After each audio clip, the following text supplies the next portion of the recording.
الشیطان الرجیم بسم اللہ الرحمن الرحیم وبہ نستعین وهو خیر المعین وصلی اللہ علی سیدنا محمد وآلہ الطاہرین اللہم صلی علی محمد وآل محمد وعجل فرجہ۔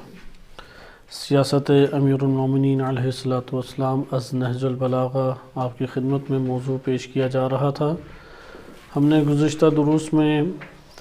امیر المومنین علیہ السلام کی حکومت میں جو حکمران ہیں ان کا جائزہ پیش کیا، اور ان میں سے جن حکمرانوں کا محاسبہ امیر المومنین علیہ السلام نے کیا ان کو ہم نے دیکھا، اور اس کے بعد جن حکمرانوں کی مدح و ستائش امام علیہ السلام نے بیان فرمائی اس کو ہم نے ملاحظہ کیا۔ ان میں سے پہلے حکمران جن کو ہم نے دیکھا تھا وہ عمر بن ابی سلمہ مخزومی، جناب ام سلمہ کے فرزند اور بحرین کے والی تھے، جن کی امیر المومنین علیہ السلام نے نہج البلاغہ میں مدح و ستائش کی ہے۔ دوسرے ہم نے گورنر مصر کے گورنر جناب محمد بن ابی بکر رضی اللہ عنہ ان کو ملاحظہ کیا، اور اس کے بعد جناب مالک اشتر کو ہم نے دیکھا۔ جناب مالک اشتر کے بارے میں مختلف جائزہ لیا گیا، اور ان کی شخصیت اور اہل سنت کتب میں بالخصوص احادیث اہل سنت میں ان سے مروی روایات اس کو ہم نے ملاحظہ کیا۔ ہم نے گزشتہ درس میں جناب مالک اشتر اور ان کا تقرر مصر کی طرف اس کو ہم نے تاریخی کتب سے دیکھا تھا۔ آج ہم جناب مالک اشتر کی شہادت اور جناب مالک اشتر کو جو عہد نامہ نہج البلاغہ میں مکتوب امیر المومنین علیہ السلام درج ہے اس کو ملاحظہ انشاءاللہ کریں گے۔ جناب مالک اشتر چونکہ ان کا خلیفہ اول، خلیفہ دوم، خلیفہ سوم کے دور میں کردار کو ہم پڑھ چکے ہیں۔ امام علی علیہ السلام کے دور میں ان کا جنگوں میں زیادہ سابقہ رہا ہے، اور جنگوں میں مصروفیت کی وجہ سے ان کا تذکرہ بھی جنگوں میں کثیر ملتا ہے۔ تو بجائے اس کے کہ ہم علیحدہ طور پہ جدا طور پہ جناب مالک اشتر کا جنگوں میں کردار ملاحظہ کرتے، انشاءاللہ جنگ جمل اور جنگ صفین کو جب ہم ملاحظہ کریں گے تو اسی اثناء میں انشاءاللہ العزیز جناب مالک اشتر کے حالات جنگوں کے اعتبار سے ہمارے سامنے آ جائیں گے۔ جناب مالک اشتر جنگ صفین کے بعد الجزیرہ دوبارہ اپنے علاقے کی طرف منتقل ہو گئے، جہاں پہ امام علی علیہ السلام نے انہیں والی بنایا تھا، لیکن مصر میں حالات خراب ہونے لگ گئے۔ گزشتہ درس میں اس طرح سے ایک اظہار موجود تھا کہ شاید محمد بن ابی بکر وہ پہلے شہید ہوئے ہیں، اور اس کے بعد مالک اشتر وہ مصر کے حکمران بنائے گئے اور شہید ہوئے، یا گزشتہ دروس میں جب محمد بن ابی بکر کو ہم نے دیکھا تو تب ایک اس طرح کا اظہار سامنے آیا تھا۔ تحقیقی بات یہ ہے کہ پہلے مالک اشتر شہید ہوئے اور اس کے بعد محمد بن ابی بکر شہید ہوئے، کیونکہ محمد بن ابی بکر ایک جوان شخصیت تھے، امام علی علیہ السلام کے انتہائی قابل اعتماد شخصیت تھے، لیکن ان کے پاس جنگوں کا اور سیاست کا وسیع تجربہ موجود نہیں تھا، کیونکہ ایک ہی جنگ انہوں نے اپنی پوری زندگی میں لڑی، اور وہ یہی جنگ جمل ہے۔ بقیہ جنگوں میں وہ بہت ہی چھوٹی عمر کے تھے، مثلا جب خلیفہ دوم کے دور میں جنگ یرموک اور قادسیہ ہوئی تو جناب محمد بن ابی بکر کی اس وقت عمر تقریباً 8 یا 9 سال تھی، تو یقیناً 8-9 سال کا بچہ جنگوں میں حصہ نہیں لے سکتا۔ لیکن امیر المومنین علیہ السلام کے دور میں 35 ہجری میں محمد بن ابی بکر انتہائی جوان اور اوج جوانی کے اوپر فائز تھے، 27-28 سال ان کی عمر تھی، اور امام علی علیہ السلام کے پروردہ تھے، ان کے ہاتھوں میں انہوں نے نشو و نما پائی، اس لیے حضرت عثمان کی خلافت میں ان کے حکمرانوں کی طرف سے جو ظلم و ستم اور لادینیت کا مظاہرہ ہوتا، اس میں محمد بن ابی بکر بہت جذباتی طور پہ رد عمل دکھایا کرتے تھے۔ ہم محمد بن ابی بکر کا تذکرہ بھی تفصیلی پڑھ چکے ہیں کہ اہل بیت علیہ السلام کی نظر میں ان کا ایک جداگانہ مقام اور منزلت ہے، اور ائمہ اہل بیت علیہم السلام کی معتبر اور صحیح سند روایات میں محمد بن ابی بکر کی شان و منزلت کو ذکر کیا گیا ہے۔ امام علی علیہ السلام نے سب سے پہلے جو ظاہر ہوتا ہے محمد بن ابی حذیفہ رضی اللہ عنہ کہ جو حضرت عثمان کی گود میں پلے بڑے تھے لیکن امام علی علیہ السلام کے ساتھ انتہائی شدت کے ساتھ وابستہ تھے، ان کو قبل اس کے کہ خلیفہ سوم قتل ہوتے پہلے ہی مصر بھیج دیا گیا تھا، اور وہاں پہ انہوں نے ایک بڑی حد تک حالات مصر کے اپنے کنٹرول میں لے لیے، اور عبداللہ ابن ابی سرح جو حضرت عثمان کی طرف سے والی تھا اسے مصر سے باہر نکال دیا۔ لہٰذا بعض ایسے نصوص ہمارے پاس خصوصاً شیعہ کتب رجال سے یہ ظاہر ہوتا ہے کہ محمد بن ابی حذیفہ مصر کے پہلے والی تھے۔ جب امام علی علیہ السلام نے حکومت کی باغ دوڑ سنبھالی تو جناب قیس بن سعد بن عبادہ کو مصر کی طرف روانہ کیا، اور محمد بن ابی حذیفہ سے قیس نے وہ حکومت لے لی۔ جناب قیس انتہائی زیرک تھے، جنگوں کا وسیع و عریض تجربہ رکھتے تھے، اور عربوں میں معروف تھا کہ اگر معاویہ کے پاس 2 تیز اور چالاک اور مکار افراد ہیں اور 2 امیر المومنین علیہ السلام کے پاس ہیں، تو معاویہ کے پاس عمرو بن عاص تھا اور امام علی علیہ السلام کے پاس یہی قیس بن سعد بن عبادہ کی شخصیت تھی۔ بہرحال کوفہ کے اندر مختلف سازشیں جو کھیلی گئیں اس کے نتیجے میں امام علی علیہ السلام کے اصحاب نے انتہائی زور ڈالا اور احتجاج کیا، جس کی وجہ سے امام علی علیہ السلام کو مجبوراً جناب قیس کو واپس بلانا پڑا، وإلا جناب قیس کے ہوتے ہوئے معاویہ کی ایک سیاست وہاں پہ کامیاب نہیں چلتی تھی۔ اور مصر کی آپ اہمیت سے پہلے واقف ہو چکے ہیں کہ جناب مالک اشتر کے حالات کے ذیل میں ہم نے مصر کی جغرافیائی اہمیت کو ہم نے جانا اور پہچانا۔ مصر ایک ایسی جگہ تھی کہ جس جگہ پر جس کا قبضہ ہو جائے اس کی طاقت بحال ہو جائے گی، کیونکہ افرادی قوت بھی مصر میں زیادہ تھی اور زراعت اور مالی وسائل بھی مصر میں زیادہ تھے۔ اس لیے امام علی علیہ السلام نے روز اول ہی سے مصر کے لیے خصوصی اہتمام کیا تھا، اور معاویہ کے لیے بھی سب سے زیادہ کوششیں مصر کو ہی اپنے ہاتھ میں لینے کے لیے تھیں۔ لیکن جب قیس کو ہٹایا تو یہاں پہ پھر آثار پیدا ہونے لگ گئے، لہٰذا امام علی علیہ السلام نے قیس کے بعد محمد بن ابی بکر کو وہاں پہ بھیج دیا، کیونکہ قیس ایک بڑی حد تک ادھر کے حالات کو تھام چکے تھے، اور جو ایک فتنہ گر طبقہ تھا مصر کے اندر، یعنی خلیفہ عثمان کے حضرت عثمان کے طرفداروں میں تھا اور ناسبیت کی حد تک امام علی علیہ السلام سے دشمنی رکھتا تھا، اسے خربطہ کے ایک علاقے میں، خربطہ نامی ایک علاقے میں بس انہیں مقید کر دیا گیا تھا۔ لہٰذا مصر میں محمد بن ابی بکر امام علی علیہ السلام کے ارشادات فرمودات کے ساتھ آرام سے حکومت کو چلا سکتے تھے۔ جب محمد بن ابی بکر وہاں پہ مقرر ہوئے، متعین ہوئے، تو اسی اثناء میں جنگ صفین شروع ہو گئی، اور جنگ صفین میں بعض کہتے ہیں کہ شرکت کی، اور قوی احتمال یہی ہے کہ محمد بن ابی بکر مصر کے حالات کی وجہ سے جنگ صفین میں تشریف نہیں لائے اور مصر کو ہی انہوں نے کنٹرول کیا رکھا۔ جنگ صفین جب ختم ہوئی تو اب معاویہ اور تحکیم ناکام ہو گئی۔ معاویہ کے طرفداروں نے معاویہ کے ہاتھ میں بیعت کی اور اسے خلیفہ کے عنوان سے منتخب کر لیا، اور امام علی علیہ السلام کے ہاتھوں میں جب بیعت کا وقت آیا تو امام علی علیہ السلام کا لشکر 2 حصوں میں تقسیم ہو گیا، ایک خوارج بنا اور آپس میں پھر لڑائیاں شروع ہو گئیں، اور ایک بڑے طبقے نے امام علی علیہ السلام کو خلیفہ وقت کے طور پہ دوبارہ مقرر کر دیا۔ جنگ صفین میں معاویہ کے طرفداروں نے معاویہ کا بھرپور طریقے سے ساتھ دیا، جبکہ امام علی علیہ السلام کی طرف آپس میں کشیدگی، نزاع اور اختلاف شروع ہو گیا۔ اسی اثناء میں معاویہ نے قریش کے اور بنو امیہ کے بڑے سرداروں کو بلایا اور ان سے مشورہ لیا کہ مصر کے لیے ہمیں اقدام کرنا چاہیے، کیونکہ مصر کے اوپر اگر قبضہ برقرار رہا تو شام اصلاً ان کے ہاتھ میں باقی نہیں رہے گا۔ لہٰذا ان سب نے متفقہ طور پہ یہ کہا کہ مصر کے لیے ہمیں آگے قدم بڑھانے چاہیے۔ لہٰذا وہ تھکا ماندہ، زخموں سے چور اور ایک بڑی تعداد صفین میں ہلاک ہوئی۔ یہ لشکر دوبارہ معاویہ کے ماتحت پرزور طریقے سے جم ہو گیا اور عمرو بن عاص کو ساتھ ملا کے پھر انہوں نے مصر کی طرف پیش قدمی کی۔ اب جب مصر کی طرف پیش قدمی کی، کیونکہ ہم محمد بن ابی بکر کے حالات پہلے پڑھ چکے ہیں،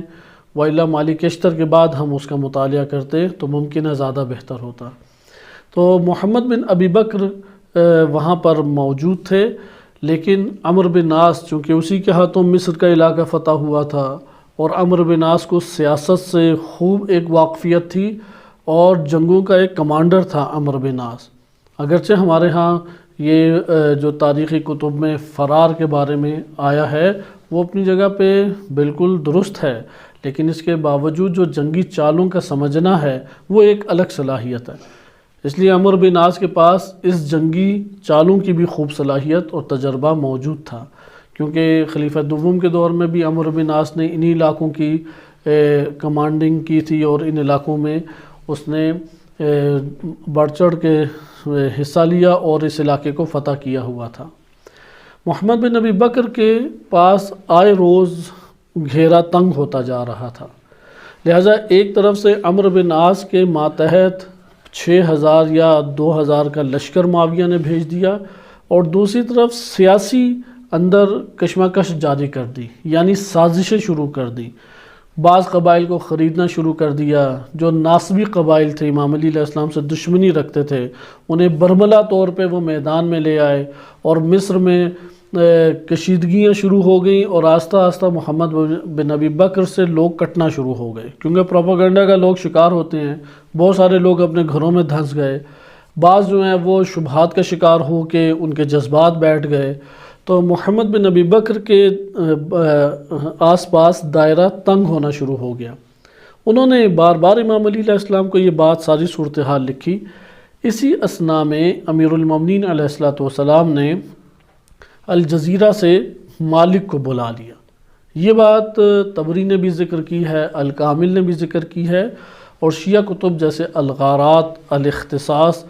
شیخ مفید رحمۃ اللہ علیہ کی طرف منسوب کتاب، ان میں بھی یہ مذکور ہے۔ امام علی علیہ السلام نے الجزیرہ سے بلوایا اور تمام صورتحال انہیں بیان کی کہ محمد بن ابی بکر کے آس پاس گھیراؤ تنگ کر دیا گیا ہے، فوجیں اتار دی گئی ہیں، فوجیں آہستہ آہستہ پیش قدمی کر رہی ہیں، اور ہماری طرف سے کوئی بھی اٹھنے کے لیے تیار نہیں ہے، لہٰذا زیادہ بہتر یہ ہے کہ مصر کی طرف تم روانہ ہو جاؤ۔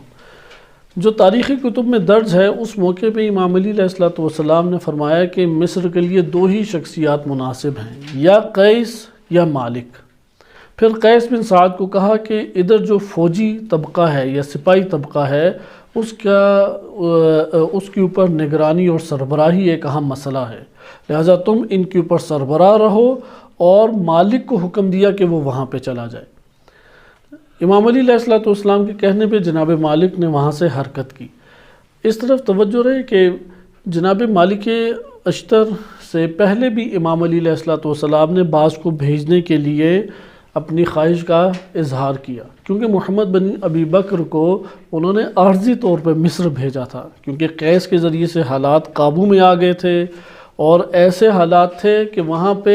ایک ایسے شخص کی ضرورت تھی کہ جو امام علی علیہ السلام کے حکم کے بغیر ایک ذرہ آگے پیچھے نہ ہو، اور محمد بن ابی بکر میں یہ بخوبی صلاحیت موجود تھی کہ حالات جتنے بھی تنگ ہو جاتے وہ امام علی علیہ السلام کے حکم کے بغیر ایک قدم نہ آگے ہٹتے نہ پیچھے ہٹتے تھے، اور وہاں پہ ڈٹ جاتے تھے، اپنی جان داؤ پہ لگا دیا کرتے تھے۔ لہٰذا امام علی علیہ السلام نے محمد بن ابی بکر رضی اللہ عنہ کو ادھر مقرر کر دیا مصر کی طرف۔ لیکن جب اب مصر کے حالات خراب ہوئے تو ہم نہج البلاغہ میں بھی پڑھ چکے ہیں کہ ہاشم بن عتبہ مرقال جنہیں کہا جاتا ہے، ان کے بارے میں بھی اظہار نظر فرمایا امام علی علیہ السلام نے، کیونکہ ہاشم بن عتبہ جو کہ سعد بن ابی وقاص ان کا بھتیجا یعنی عمر بن سعد کا کزن تھا۔ عمر بن سعد قاتل امام حسین علیہ السلام ہے، اور اسی کا کزن ہاشم بن عتبہ جسے مرقال کہا جاتا ہے، وہ امام علی علیہ السلام کا انتہائی عظیم اور انتہائی باوفا صحابی ہے، اور جنگ صفین میں عمار کے ساتھ یہ شہید ہو گیا۔ عمار اور یہ ساتھ ساتھ ہے، مرقال یعنی ہاشم بن عتبہ یا عتبہ اور عمار جنگ صفین میں ساتھ ساتھ تھے۔ نہج بلاغہ میں ہم یہ پڑھ چکے ہیں کہ امام علیہ السلام فرماتے ہیں کہ اگر ہاشم زندہ ہوتے، ہاشم بن عتبہ زندہ ہوتے تو میں محمد بن ابی بکر کی بجائے ان کو وہاں پہ مقرر کر دیتا، کیونکہ یہ دشمن پہ انتہائی سخت ہیں۔ ہاشم یعنی تجربہ کار بندے ہیں، اور ایک ذرہ بھی دشمن کے لیے راہ کو کھلا نہیں چھوڑیں گے کہ وہاں سے داخل ہو جائے۔ اور پھر یہ بھی لکھا کہ میں اس سے میرا مقصد محمد بن ابی بکر کی مذمت کرنا نہیں ہے، کان علی حبیباً وکان علی ربیباً، کہ وہ میرا محبوب تھا، میں اس سے محبت کرتا ہوں اور میرے ہی ہاتھوں میں پلا بڑا ہے، لہٰذا محمد بن ابی بکر سے شکایت کوئی نہیں تھی۔ لیکن چونکہ وہ ابتدائی جوانی کی عمر میں تھے اور تجربہ کار نہیں تھے، اور سیاسی چالوں اور جنگی چالوں کا بالکل ان کو تجربہ موجود نہیں تھا، لہٰذا ان کی خواہش تھی کہ پہلے ہاشم کو، اگر ہاشم ہوتے تو یہ والے مسائل اتنے بگڑنے ہی نہیں تھے۔ مالک الجزیرہ کے اوپر رہتے، قیس جو ہیں وہ ان کے ہمراہ رہتے، اور مصر میں ہاشم کو بھیج دیتے، اور ہاشم کا مقابلہ کرنے کی سکت ان میں نہیں تھی۔ بہرحال عمار اور ہاشم جو ہیں وہ جنگ صفین میں شہید ہو گئے۔ تو ایسی صورت میں اب امام علی علیہ السلام کے پاس مصر جیسے حالات کو سنبھالنے کے لیے دو ہی شخصیات رہ گئی تھیں، ایک ہیں قیس اور ایک ہیں مالک۔ قیس کے بارے میں چونکہ اندرونی طور پہ سازشی ایک پہلے حربہ کھیل چکے تھے، اور ابھی دوبارہ اس کا بہت بڑا امکان تھا، کیونکہ تب تو کوئی اختلاف نہیں تھا لشکر امیر المومنین علیہ السلام میں،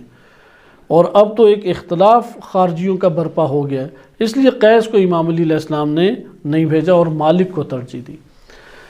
مالک کو جب مصر کی طرف روانہ کیا تو یہاں پہ اب ہمارے پاس مختلف قسم کے بیانات ہیں۔ یہ بات تو مسلم ہے کہ جناب مالک کو شہد میں زہر ملا کے شہید کیا گیا، شہد یا دودھ، یعنی دودھ میں شہد تھا یا پانی میں یا خالص شہد کا ایک مشروب بنایا گیا تھا۔ الاختصاص میں ایک خاص طریقے سے اس واقعے کو نقل کیا گیا ہے، طبری نے بہت مختصر طور پہ ذکر کیا ہے، اور الغارات کتاب میں ان سب روایتوں کو جمع کر کے 2-3 پیرائے میں گفتگو کو پیش کیا گیا ہے۔ ان سب کا خلاصہ جو ہمارے پاس بنتا ہے، اگر ہم اس خلاصے کو ملاحظہ کریں تو یہ بات ہمارے سامنے آتی ہے کہ امام علی علیہ السلام نے مالک کو یہ بھی بیان کیا تھا کہ تم نے کس راستے سے جانا ہے، یعنی صرف اتنی سی بات نہیں تھی کہ امام علی علیہ السلام نے مالک کو حکم دے دیا کہ مالک اس طریقے سے چلے جائیں، اور راستے میں وہ انتخاب کرنے میں آزاد ہیں۔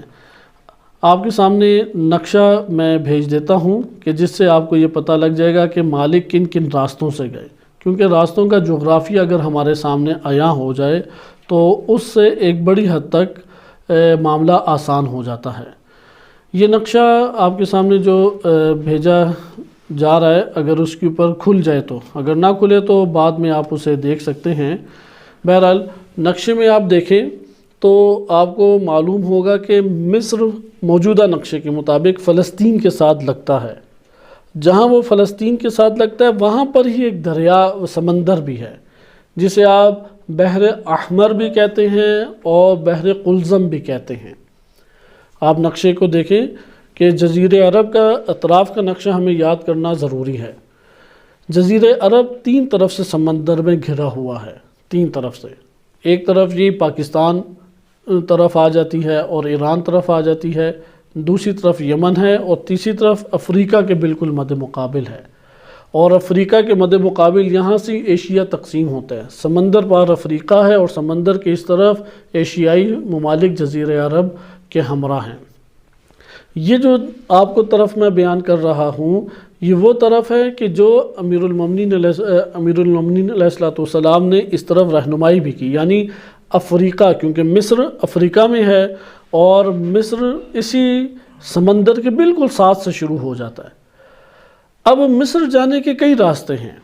ایک مصر جانے کا راستہ یہ ہے کہ آپ عراق سے شام جائیں اور شام سے پھر فلسطین جائیں، اور فلسطین سے موجودہ دور میں آپ عراق سے شام جائیں، چند گھنٹوں کا راستہ ہے عراق سے شام تک، مثلا 8 گھنٹے یا 10 گھنٹے کا ہے۔ آپ پھر شام سے جائیں فلسطین، وہ کم گھنٹوں کا راستہ ہے، چند گھنٹے ہیں، مثلا 3 یا 4 گھنٹے ہیں، اور فلسطین سے پھر مصر کی طرف نکل جائیں۔ یہ راستے اپنے طور پہ موجود تھے۔ انہی راستوں میں سے بعض راستے ہیں جو حساس راستے تھے، اور امام علی علیہ السلام نے ان حساس راستوں سے منع فرمایا تھا کہ تم نے اس طرف سے نہیں جانا۔ یہ میں ابھی آپ کے سامنے بعض نصوص بھی پڑھوں گا جس سے آپ کے لیے یہ راستوں کا بیان سارا واضح ہو جائے گا۔ اور راستوں میں جو علاقے تھے جن میں معاویہ کے بندے بیٹھ سکتے تھے، وہاں پہ امام نے گزرنے سے منع فرمایا تھا۔ مثلا عقبہ عفیق نامی ایک علاقہ تھا، وہ علاقہ یعنی 3-4 نام آپ کو جناب مالک اشتر کی اگر شہادت کے واقعات پڑھیں 3-4 لفظ آپ کو سامنے نظر آئیں گے۔ مثلا ایک ہے قلزم، قلزم کا بار بار تذکرہ آتا ہے۔ دوسرا ہے ایلہ، حمزہ یعنی الف یہ لام گولتے ایلہ کا علاقہ۔ تیسرا ہے عقبہ عفیق، عین قاف عقبہ عفیق، یہ بھی ایک علاقے کا نام ہے۔ یہ 3 علاقوں کے نام آپ کو بار بار دکھائی دیں گے۔ یہ علاقے قریب قریب علاقے ہیں۔ اصل میں تھا یہ کہ آپ مثلا اگر نقشے کے اوپر ملاحظہ کریں تو افریقہ کے بر اعظم کے بالکل سامنے جزیرہ عرب ہے، اور درمیان میں ان کے سمندر ہے۔ اس سمندر کو کہتے ہیں بحیرہ احمر یا دریائے سرخ فارسی میں، یا اور بحر قلزم بھی اسے کہتے ہیں۔ قلزم کہنے کی وجہ یہ ہے کہ آپ اس سمندر کے بالکل خشکی کے اوپر کو دیکھیں، بالکل خشکی کے اوپر، یعنی یہ سمندر 2 اطراف ہیں اور اوپر جا کے خشکی کے ساتھ مل رہا ہے۔ یہ جو خشکی کا علاقہ ہے جو خشکی کے ساتھ مل رہا ہے، یعنی ایک طرف افریقہ ہے، دوسری طرف ہے جزیرہ عرب، لیکن آپ ان 2 طرفوں کو نہیں، تیسری طرف دیکھیں جو اوپر کی جانب ہے، اوپر کی جانب آپ کو دکھائی دے گا وہ علاقہ قلزم کہلاتا ہے، اور وہاں سے مصر کافی قریب ہے۔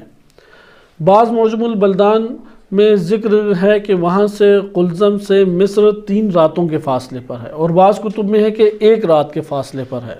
لیکن یہ جو قلزم کا علاقہ ہے یہ شام کے معاویہ کے علاقوں سے کاملاً دور تھا، قریب قریب بھی معاویہ کے علاقے اس کے موجود نہیں تھے۔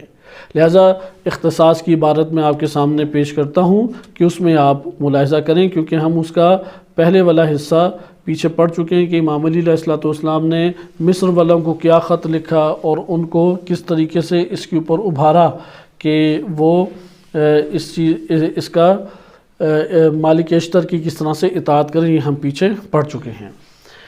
مالک اشتر کو بلا کے جو امام علی علیہ السلام نے کلمات ارشاد فرمائے تھے، وہ ارشاد فرمانے کے بعد امام نے فرمایا کہ لا تأخذ علی السماوہ، یہ الاختصاص شیخ مفید رحمۃ اللہ علیہ کی طرف منسوب کتاب ہے۔ اس کتاب میں صفحہ نمبر 80 میں ارشاد فرماتے ہیں، امام علی علیہ السلام کا یہ فرمان موجود ہے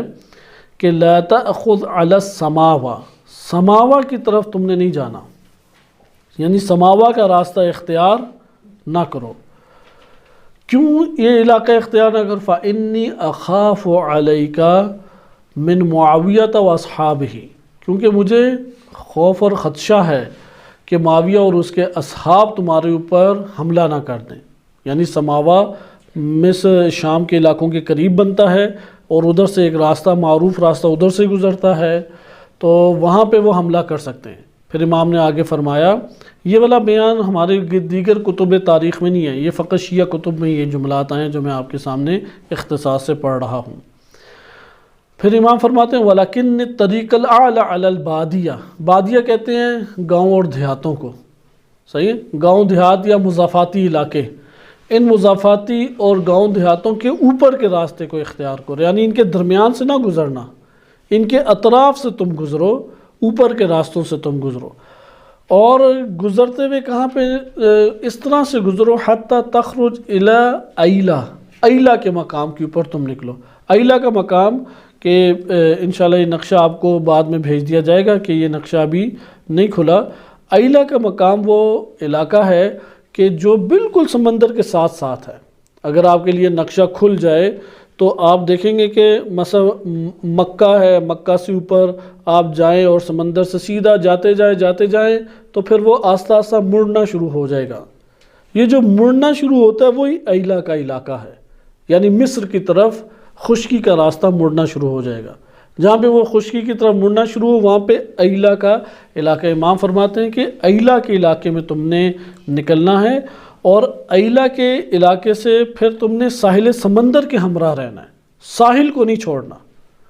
کیونکہ ممکن ہے کہ کوئی بھی ناگوار واقعہ پیش آئے تو ساحل ایک خود مددگار حصہ بن سکتا ہے، اور یہ وہ علاقے ہیں کہ جہاں پہ معاویہ کے افراد موجود نہیں، کیونکہ بادیہ نشین کہتے ہیں کہ یہ جو چھوٹے چھوٹے قبائل یا خانہ بدوش لوگ رہا کرتے ہیں، ان میں بہت سارے معاویہ کے بندے ہوا کرتے تھے حمایتی۔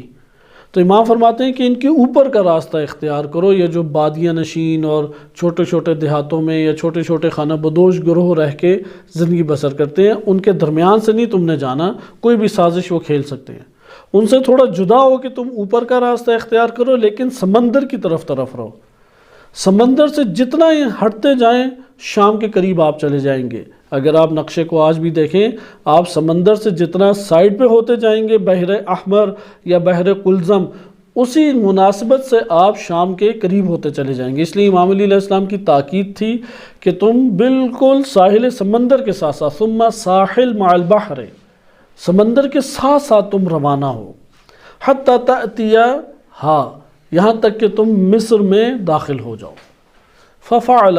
مالک نے بھی امام کے ان فرمودات کے اوپر عمل کیا، لہٰذا مالک نکلے کوفہ سے نکل کے اب وہ انبار اور ہیت اور شام کے درمیانے راستوں سے نہیں گئے یا سماوا یا ان علاقوں سے نہیں گئے، بلکہ بالکل ایک غیر علاقوں سے گئے، اور ان علاقوں سے گزرتے ہوئے ایلا کے مقام پہ پہنچ گئے، اور وارد ہوا ہے کہ ایلا کے مقام سے صرف ایک رات کا فاصلہ ہے مصر کا، لہٰذا انہیں وہاں پہ پڑاؤ کرنے کی ضرورت تھی ایلا کے مقام پہ، اور اسی ایلا کے مقام کو قلزم بھی کہتے ہیں۔ در حقیقت جو انسانی بشری تاریخ ہے اس کی قدیم ترین انسانی تاریخ کے جو ہمیں آثار ملے ہیں ان میں ایک یہ قلزم علاقہ بھی ہے،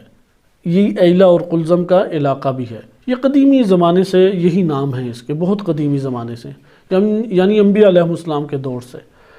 اور آج بھی یہی نام ہے۔ اور ان جگہوں کے اوپر پہلے بھی آبادیاں ہوا کرتی تھیں، لیکن یہ امام علی علیہ السلام کے دور میں بہت آباد علاقے نہیں تھے،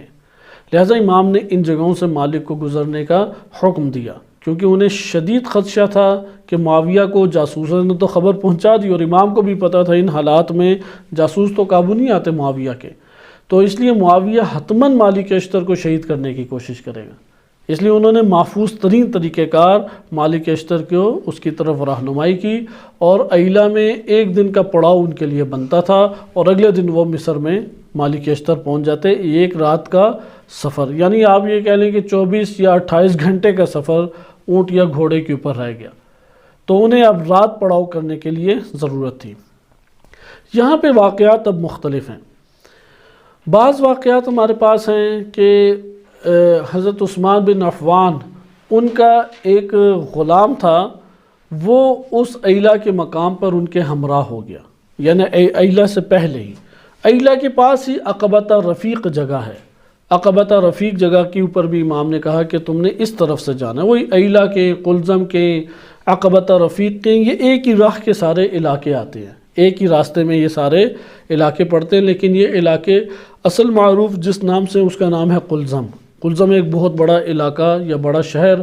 کے طور پہ متعارف ہوتا ہے، اور قلزم ہی کی مناسبت سے پورے سمندر کا نام ہے بحر قلزم، اور اسی کو کہتے ہیں بحر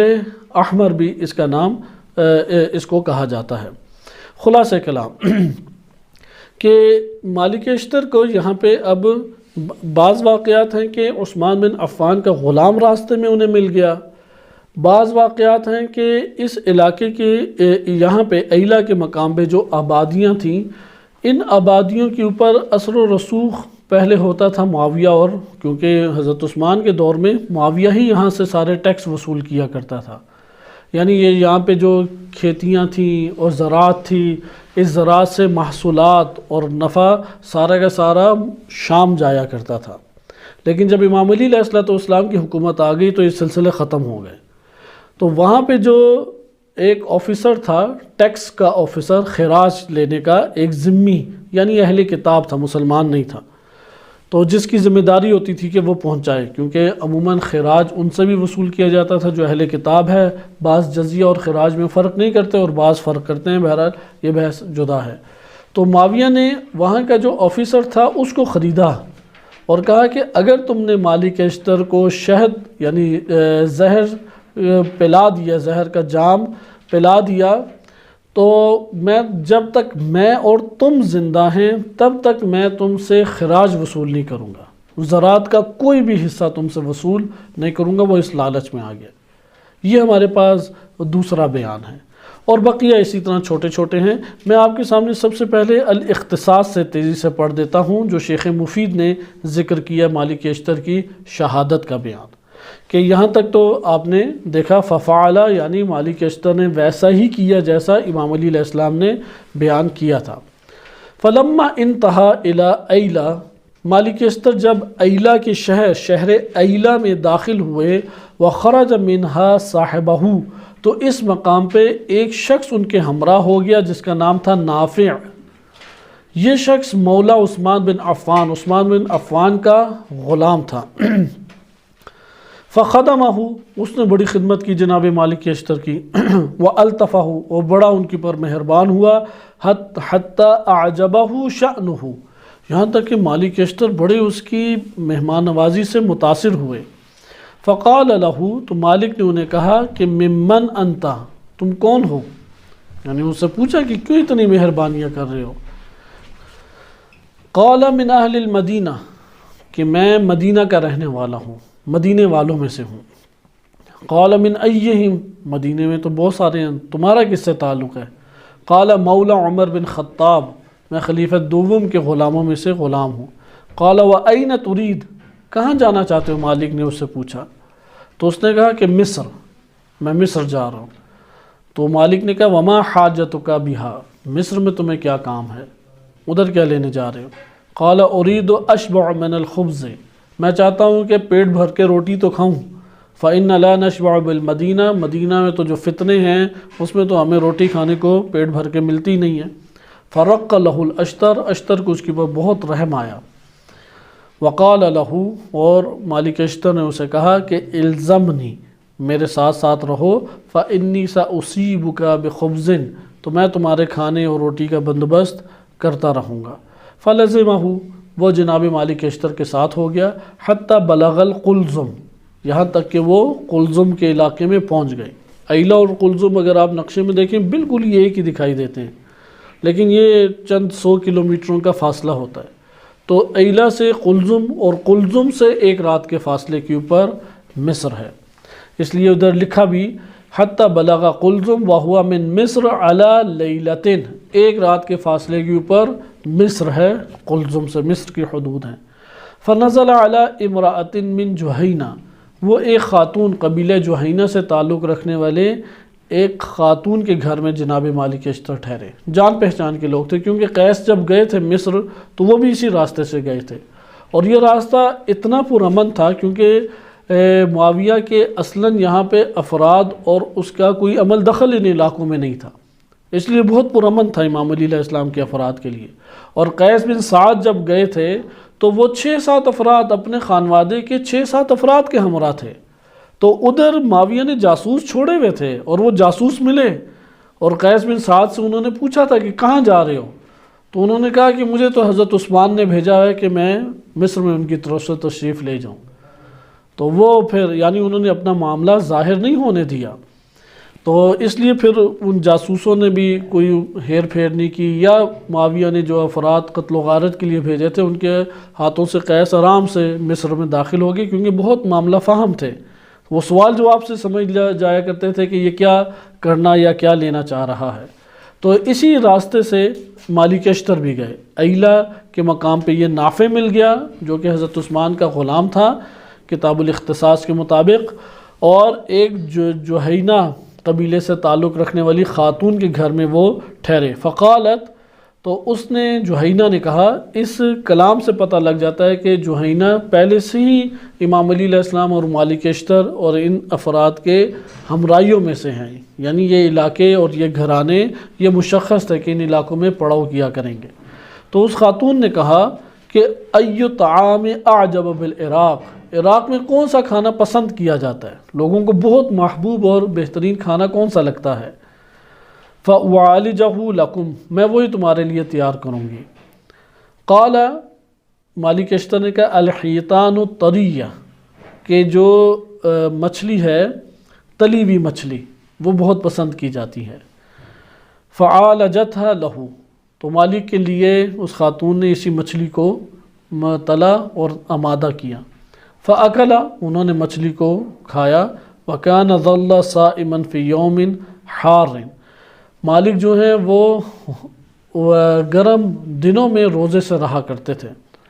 فاکثر من شرب الماء، اس لیے پانی کو بہت زیادہ پیا کرتے تھے۔ فجعل لا یروی فاکثر منہ، اور جب وہ نہیں سیراب ہوتے تھے تو مزید پانی پیا کرتے تھے، یہاں تک کہ ان کا پیٹ جو ہے وہ زیادہ پانی پینے کی وجہ سے پھول جایا کرتا تھا۔ فقال له نافع، تو نافع نے اس موقع پہ بہترین وقت جانا اور اس نے کہا، ان هذا الطعام الذي اکلت لا يقتله سمه الا العسل، اس کھانے سے جو اندر زہر پیدا ہوتا ہے یا تیزابیت وغیرہ پیدا ہوتی ہے، اس کا بہترین علاج تو شہد ہے۔ فدعا به من ثقلہ، اور یہ جو شہد ہے یہ سارا بوجھ بھگا دیتا ہے اور پیٹ اپنی نارمل جگہ پر آ جاتا ہے۔ فقال له نافع هو عندي، میرے پاس شہد موجود ہے، فآتیک به، میں آپ کے لیے اس شہد کو اگر آپ حکم دیں تو لے آؤں۔ تو مالک کے اعتماد پہلے ہی سفر میں ایک قائم ہو چکا تھا، تو مالک نے کہا کہ نعم لے آؤ۔ فأتنی به، کہ دیکھتے ہیں اس شہد سے استفادہ کرتے ہیں۔ فأتا رحلہ، وہ اپنا بیگ وغیرہ سامان جس میں رکھتے ہیں سفر کا وہ لے آیا۔ فحاضر شربہ من عسل بسم، اس شخص نے اس شہد کو زہر سے خوب گوندا ہوا تھا۔ وقد کان معہ عدہ لہ، اور اسی مقصد کے لیے اس نے پہلے سے سنبھال کے رکھا ہوا تھا۔ فأتاہ بها، وہ شہد کو لے کے آئے۔ فشربها، اور مالک جو ہیں وہ اس مشروب کو پی گئے، وہ جو شہد تھا اور شہد کے ساتھ مشروب کی مانند جو چیز تھی وہ پی گئے۔ فأخذہ به الموت من ساعته، اور گھنٹے کے اندر اندر موت نے انہیں جکڑ لیا۔ وانسل نافع فی ظلمۃ اللیل، رات کی تاریکی سے فائدہ اٹھا کے وہاں سے فرار کر گیا نافع۔ فامر به الاشتر ان یطلب، مالک اشتر نے اسی وقت حکم دیا کہ اسے پکڑ کے لایا جائے۔ فطلب فلم یصب، تو وہ ڈھونڈنے کے لیے نکلے لیکن انہیں نافع مل نہیں سکا۔ تو قال عبداللہ بن جعفر، عبداللہ بن جعفر کہتے ہیں جناب جعفر طیار کے بیٹے، وکان لمعاویہ بمصر عین، مصر میں معاویہ کے جاسوس تھا، معاویہ کا جاسوس تھا، یقال له مسعود بن جرجہ یا رجرجہ، مسعود کو مسعود نامی ایک جاسوس تھا۔ فکتب الی معاویہ بہلاک الاشتر، تو انہوں نے معاویہ کو مالک اشتر کی شہادت کا پیغام پہنچایا۔ فقال معاویہ خطیبا فی اصحابہ، اور اسی وقت معاویہ نے اپنے افراد کے درمیان یہ خطبہ دیا کہ ان علی کانت لہ یمینان، علی علیہ السلام کے دو ہاتھ تھے، قطعت احداہما بالسفین، دونوں میں سے ایک سفین میں کٹ گیا، یعنی عمار، و اخری اليوم ان الاشتر مر بایلہ متوجہا الی مصر، اور دوسرا آج کٹ گیا۔ اور پھر معاویہ نے اعلان کیا کہ مالک اشتر ایلہ سے گزر رہے تھے مصر کی جانب، مولا عثمان کا غلام نافع ان کے ہمراہ ہو گیا اور اس نے اپنی خدمات دیں، اور جب مالک اشتر کو ان کے اوپر ایک اطمینان ہو گیا تو کلزم کے مقام پر اس نے زہر کے ہمراہ شہد پلا دیا، اور جس کی وجہ سے مالک اشتر شہید ہو گئے۔ فمات الا وان للہ جنودا من عسل، تو تب معاویہ نے کہا کہ اللہ کے لشکروں میں سے ایک لشکر شہد بھی ہے۔ یہ وہ بیان تھا کہ جو وارد ہوا ہے کتاب اختصاص میں، کتاب الغارات میں، اور کتاب الغارات میں طبری کا بھی حصہ موجود ہے، اس لیے میں وہ بھی آپ کے سامنے تیزی سے پڑھ دیتا ہوں کہ طبری نے جس طریقے سے لکھا ہے اس میں ذکر کیا ہے طبری نے کہ مالک اشتر جب روانہ ہوئے مصر کی طرف تو معاویہ کے جاسوسوں نے اطلاع دی کہ امام علی علیہ الصلوۃ والسلام نے مصر کی طرف حکومت مصر کی اشتر کو دے دی ہے۔ یہ شیعہ یا سنی دونوں کتب میں بیان آیا کہ اسی وقت معاویہ نے اعلان کرا دیا اپنے علاقوں میں کہ اب شام کی کوئی خیر نہیں ہے، اس لیے اہل شام دعا کریں اللہ کی بارگاہ میں کہ مالک کے پہنچنے سے پہلے مالک اس دنیا سے رخصت ہو جائیں۔ مالک مصر پہنچ گئے تو پھر تو شام کی خیر نہیں ہے۔ تو انہوں نے شب و روز دعائیں کرنا شروع کر دی، ہر نماز کے بعد بڑی بڑی دعائیں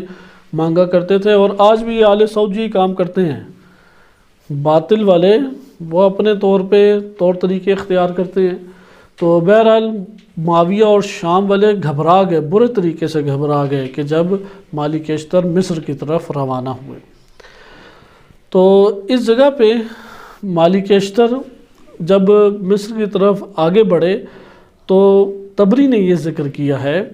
کہ معاویہ نے ذمیوں میں سے ایک افسر جو خراج کا افسر تھا اس کو اپنی طرف بلایا اور اس کو کہا کہ یہ مالک کو ٹھہرائے اور کھانا اور باقیہ چیزیں سب اس کے لیے حاضر کرے، اور اسی کے پاس مالک کو ٹھہرنا چاہیے۔ یعنی اس کا اچھا استقبال اس طور پہ کیا کہ اپنے پاس پہلے ہی دعوت دے دی قبل اس کے کہ مالک وہاں سے حرکت کرتے، یا معاویہ نے اپنے بندے بھیجے اور خوب اسے نوازا، تحفے تحائف دیے اور افسر کو ایک نو خریدا، یہاں تک کہ جب وہ شخص قائل ہو گیا تو تب معاویہ نے اسے یہ پیشکش کی کہ اگر تم اس کو مالک اشتر کو شہید کرنے میں کامیاب ہو گئے تو پھر میں تم سے کسی قسم کا خراج نہیں وصول کروں گا۔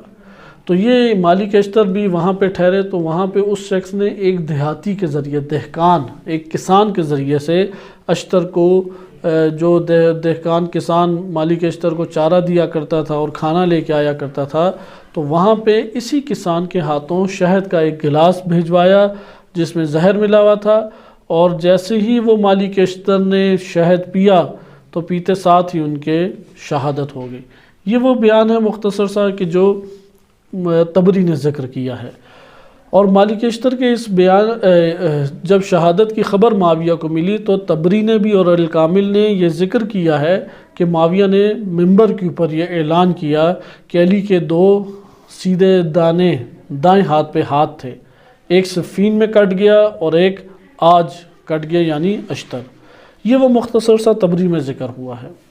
اسی کو ہم آگے تیزی سے دیکھتے ہیں کہ یہ والا بیان الغارات کتاب میں بھی وارد ہوا ہے۔ الغارات کتاب میں ایک اور واقعے کے طور پر بھی یہ تذکرہ ہوا ہے، لیکن آپ ان سب واقعات میں بعض چیزوں کو دیکھ رہے ہیں مشترک ہیں۔ نمبر 1 قلزم کا علاقہ، نمبر 2 اس علاقے میں مالک اشتر کو زہر دیا گیا، زہر سے ان کی شہادت ہوئی، یہ مشترک چیزیں ہیں۔ آئیں اس میں سے آخری ہم نقطہ دیکھتے ہیں اور اس کے بعد انشاءاللہ تعالی اگلے مرحلے میں داخل ہوں گے، اور وہ جو مرحلہ ہے وہ ہمارا قدر نظریاتی سیاست کے حوالے سے مرحلہ ہوگا کہ مالک اشتر کو جو مکتوب لکھا امام علی علیہ السلام نے اس کا ہم بیان دیکھیں گے۔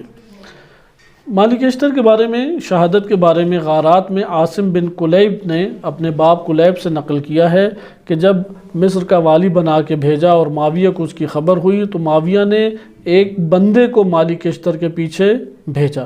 اور کہا کہ کسی طرح دھوکے سے معاویہ کو تم نے شہید کرنا ہے۔ وہ اپنے ساتھ ایک ایسا مشروب لے گیا کہ جس میں شہد اور زہر کو ملایا ہوا تھا، اور راستے میں معاویہ کے ہمراہ ہو گیا، اور معاویہ کو اس نے اسی طرح دھوکے سے ایک دن وہ زہر بھرا جام پلا دیا، اور پہلا بھی وہ پی گئے گھونٹ، اس کے بعد دوبارہ انہوں نے پیا مالک اشتر نے اور تمام ختم کیا، اور جیسے ہی وہ ختم ہوا اسی وقت مالک اشتر کی گردن ایک طرف لٹک گئی اور وہ شہید ہو گئے،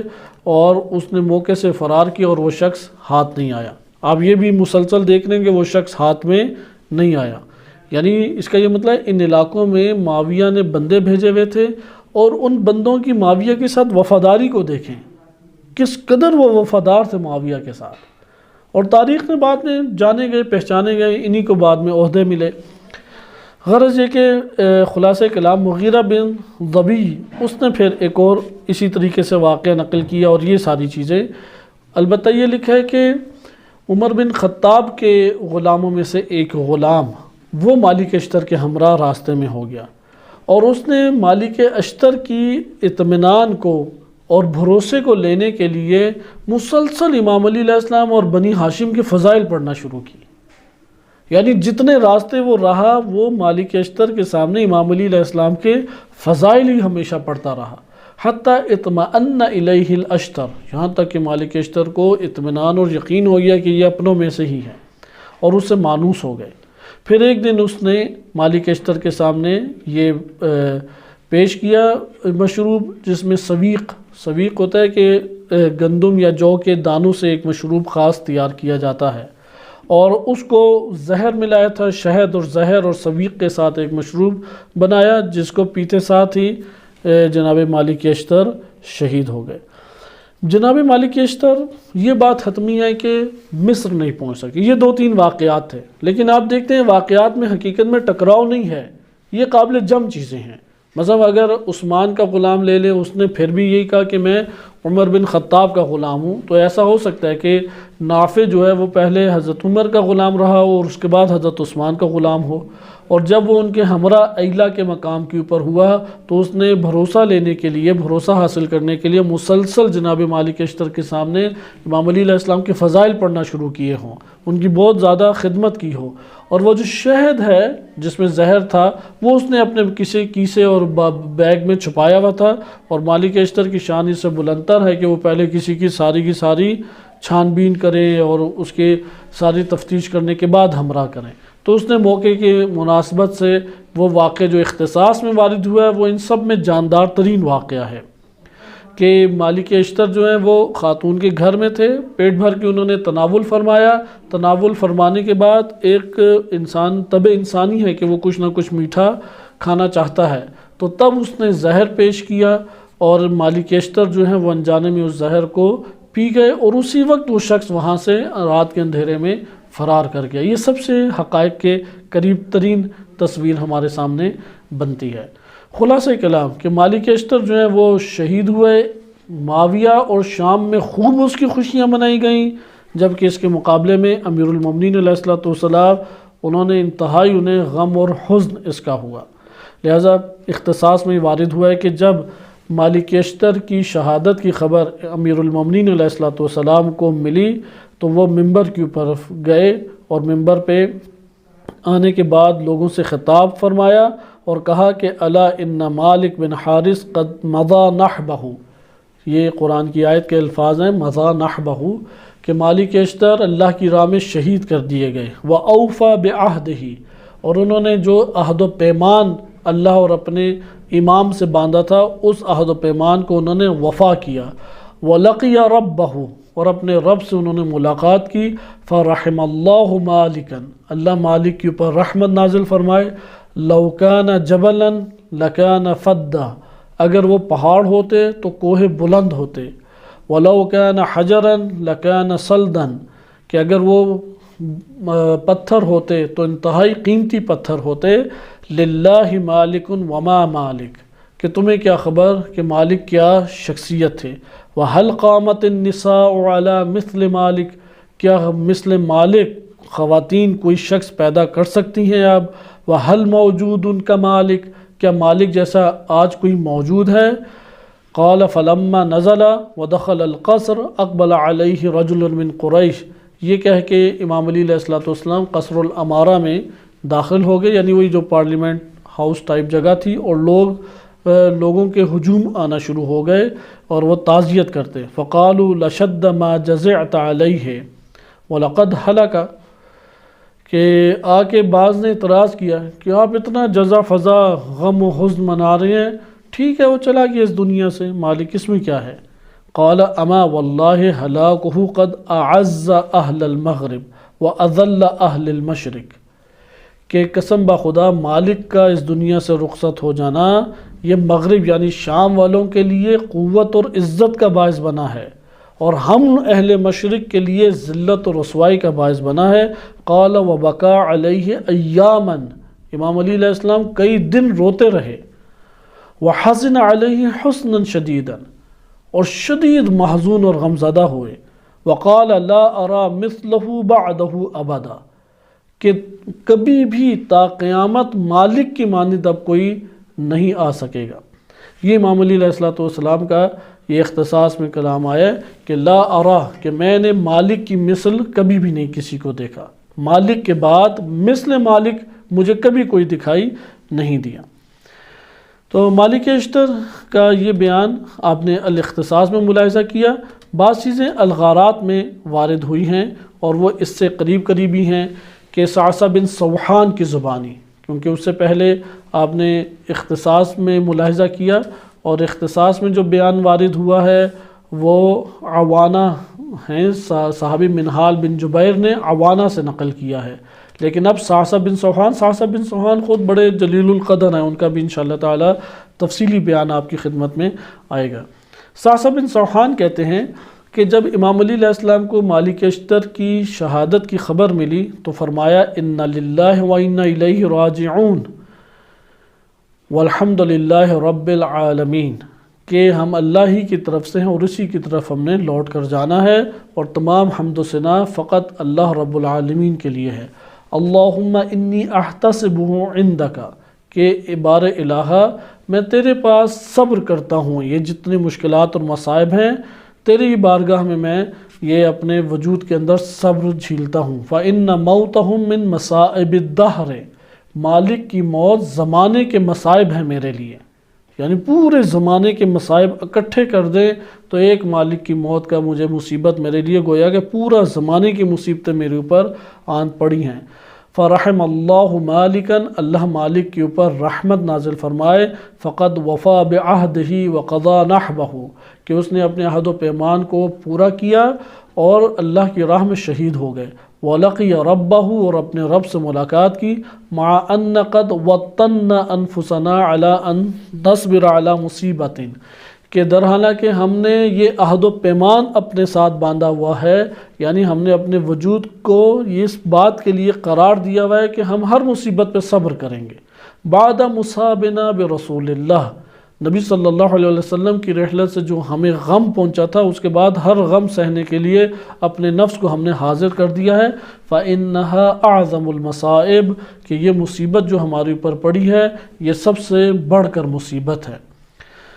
یا اسی طریقے سے ضبی نے نقل کیا ہے کہ لم یزل امر علی شدید، امام علی علیہ السلام کی حکومت دشمنوں کے اوپر بڑی سخت تھی، یعنی حاوی ہو رہے تھے امام علی علیہ السلام، اور شام بجھتا چلا جا رہا تھا، اور قریب ہے کہ شام کے علاقے ہاتھوں میں آ جاتے۔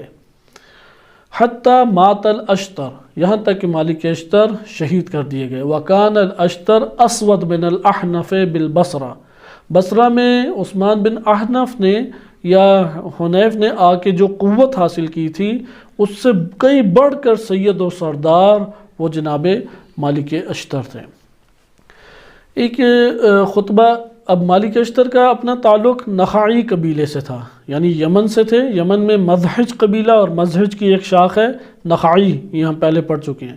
تو نخعی قبیلے کے جو شیوخ اور سردار ہیں وہ تعزیت کے لیے امام علی علیہ السلام کے پاس آنے لگ گئے۔ تو جب امام علی علیہ السلام کے پاس آئے اور مالک اشتر کی موت کی خبر ملی، فجعل یتلہف ویتاسف علیہ، تو تڑپنے کی کیفیت تھی امام علی علیہ السلام کی، جیسے انسان نہیں غم اور حزن میں دائیں بائیں ہوتا،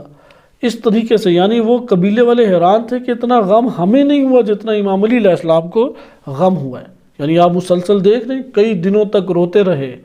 غم اور حزن کے آثار کئی دن ان کے چہرے کے اوپر نمایاں رہے، اور امام کے یہ جملے کہ لا ارا مثلہ بعدہ ابدا، کہ مالک کی مثل میں نے اس کے بعد کبھی نہیں دیکھی۔ تو یہاں پہ وہ آئے تو دیکھا کہ جب ان کو دیکھا تو اور ان کا غم تازہ ہو گیا اور بہت افسوس کیا، اور فرمایا کہ للہ در مالکن، کہ مالک کی کیا شان اور منزلت ہے، وما مالکن، کہ تم کیا جانو کہ مالک کیا ہے، کہ اگر وہ پہاڑ ہوتے تو ایک بلند و بالا کوہ اور پہاڑ ہوتے، اور پتھر ہوتے تو انتہائی قیمتی پتھر ہوتے، اور ان کی موت نے ایک عالم کو متاثر کیا، یعنی ایک جہان جو ہے اس کو ہلا کے لرزا کے رکھ دیا ہے۔ اما واللہ لَيَهُدَّنَّ مَوْتُكَ عَالَمًا، کہ مالک کی موت نے ایک زمانے کو، ایک جہان کو پورا ہلا دیا ہے، وَلَا يَفْرَعَنَّ عَالَمًا عَلَى مِثْلِ مالک، کہ مالک جیسے کے اوپر جو ہے فراعنہ وہ آ کے فراعنہ کا جو جہان ہے وہ آ کے ان کے اوپر مثال کے طور پہ اسے خوشی ہوتی ہے، یا مالک جیسے کے اوپر اگر کوئی خوش ہوتا ہے تو یہی فرعونہ لوگ ہیں، یعنی ایک عالم اس سے ہلتا ہے اور جو فرعونوں کی مملکتیں ہیں وہ اس سے خوش ہو جاتی ہیں۔ تو مالک کی خوشی کس کے لیے؟ فرعونوں کی مملکتوں کے لیے۔ پھر آگے فرماتے ہیں فَلْتَبْكِ الْبَوَاكِ، رونے والوں کو مالک کے اوپر رونا چاہیے۔ وَهَلْ مَوْجُودٌ كَمَالِكَ، کیا مالک کی مانند آج کوئی موجود ہے؟ اور اس طریقے سے دیگر کلمات وارد ہوئے ہیں کہ قَدْ عُرِفَ ذَلِكَ فِي وَجْهِهِ أَيَّامًا، کہ امام علی علیہ السلام کے چہرے پہ کئی دنوں تک غم و حزن کے آثار جو ہیں وہ نمایاں رہے۔ یہ جناب مالک اشتر کی شہادت کا بیان تھا۔ جناب مالک اشتر کو امام علی علیہ السلام نے ایک مکتوب ہمراہ بھیجا تھا، اور ایک مکتوب ان کے طویل مکتوب تھا، یا وہ ان کی طرف لکھا گیا اور پہنچا نہیں کیونکہ ان کے ہمراہ نہیں تھا، اتنا طویل مکتوب تھا۔ کیونکہ تبری میں وارد ہوا ہے وہ مختصر مکتوب، کہ جو ہم کئی دفعہ نہج بلاغہ کے ضمن میں پڑھ چکے ہیں، کہ مالک اشتر کو کے لیے بیان کیا اہل مصر والوں کو کہ اس کو ان کی بات سنو اور ان کی اطاعت کرو، یہ دشمنوں کے اوپر سخت ہیں اور اپنوں کے اوپر انتہائی رحم دل ہیں۔ تو یہ مکتوب ان کے پاس سے نکلا تھا جو مالک اشتر کے پاس سامان تھا، لیکن ایک مکتوب امام علی علیہ السلام نے ان کو حکومت کے لیے، کیونکہ وہی سب سے ایک متزلزل حکومت تھی اور اہمیت کی حامل مصر کی حکومت تھی، کیونکہ وہاں پہ زراعت آپاشی بہت تھی، آبادی موجود تھی، امام علی علیہ السلام کی سب سے بڑی فوج وہاں سے بنتی تھی، امام کی خاطر انہی لوگوں نے پہلے قربانیاں دی ہوئی تھیں، اور شام کے علاقے کو فتح کرنے میں مصر سے بڑی قوت کوئی اور موجود نہیں تھی۔ جیسے میں نے پہلے بھی عرض کیا کہ اگر مصر کی پر مالک پہنچ جاتے تو شام سینڈوچ کی طرح درمیان میں آ جاتا، ایک طرف عراق سے امام علی علیہ السلام کا لشکر اور دوسری طرف سے مصر سے مالک اشتر کا لشکر چڑھائی کرتا، تو ان کے درمیان پسپا ہو کے شام رہ جاتا۔ لہذا امام علی علیہ السلام نے مصر کی حکومت کو سنبھالنے کے لیے ایک طویل مکتوب لکھا جسے عہد نامہ کہا جاتا ہے، اور امام علی علیہ السلام کی جو مکتوبات ہم تک پہنچے ہیں اس میں سب سے طولانی مکتوب ہے۔ یہ نہج بلاغہ کا غالباً مکتوب نمبر 50 ہے، اور یہ مکتوب شیعہ سنی دونوں ہی طرف سے چھپتا ہے۔ اہل سنت کے بڑے بڑے بزرگان نے اس کا تذکرہ اپنی کتب میں کیا ہے۔ مکتوب نمبر 53 ہے، 53 نمبر مکتوب ہے یہ نہج بلاغہ مفتی جعفر حسین کے ترجمے کے مطابق۔ ابن عساکر نے اپنی کتاب تاریخ دمشق میں اس کے بعض حصوں کو نقل کیا ہے، اور نوائری نے اس کو کاملاً اول سے آخر تک، کہ بہت بڑی یہ کتاب ہے، اہل سنت عالم دین ہے، نہایت العرب فی فنون الادب ہے، اس میں پورے مکتوب کو نقل کیا ہے۔ یہ خود جو شخصیت ہیں یہ 8ویں صدی ہجری کی شخصیت ہیں، اور اس سے پہلے جناب شریف رضی نے اسے نقل کیا، اور تحف العقول اس سے پہلے ابن شعبہ نے، 5ویں صدی ہجری کے عالم ہیں یہ دونوں۔ جو ابن شعبہ نے نقل کیا ہے وہ اسبغ بن نباتہ سے نقل کیا ہے، اور اسی طریقے سے اس کی سند نجاشی نے اور طوسی نے بغیر مکتوب نہیں نقل کیا، لیکن اتنا لکھا کہ امام علی علیہ السلام نے ایک مکتوب لکھا، اور ظاہراً اس طرح محسوس ہوتا ہے کہ اسبغ بن نباتہ کے پاس یہ مکتوب تھا، اور یہ مکتوب پہنچانا ذمہ داری تھی بعد میں، لیکن یہ مکتوب پھر بعد میں پہنچا، یعنی مالک اشتر چلے ہیں تو امام علی علیہ السلام نے ایک طویل مکتوب لکھا ہے، اور یہ مکتوب پہنچانا ذمہ داری تھی، لیکن جناب مالک اشتر کی شہادت کی خبر پہلے پہنچ گئی۔ انشاءاللہ تعالی ہم اس مکتوب سے، کیونکہ یہ مکتوب ہے ہی سیاسی مکتوب، سیاست کے نقطہ نظر سے لکھا گیا ہے، اور اس قدر اس مکتوب کی اہمیت ہے کہ نوائری لکھتے ہیں کہ اس کے اندر جب انسان معارف کو دیکھتا ہے اور سیاسی نکات کو دیکھتا ہے تو انسان کی عقل دنگ رہ جاتی ہے۔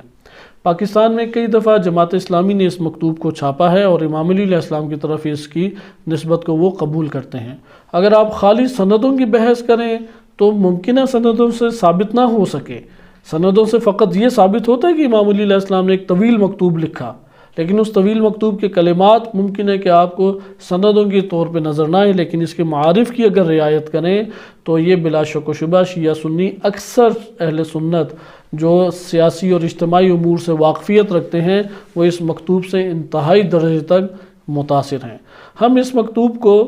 اجمالی طور پہ قدر تیزی کے ساتھ دیکھیں گے، لیکن اس طریقے سے اس کو ہم مطالعہ کریں گے کہ سیاست امیر المومنین جو امام چاہتے ہیں کہ روئے زمین پہ یا ایک خطے کے اوپر جن قوانین جن اصولوں کے مطابق سیاست جنم لے وہ سیاست ہمارے لیے اجاگر ہو جائے۔ انشاءاللہ تعالی اگلے درس میں اس مکتوب مالک اشتر کو ملاحظہ کریں گے۔ صلی اللہ علیہ سیدنا محمد۔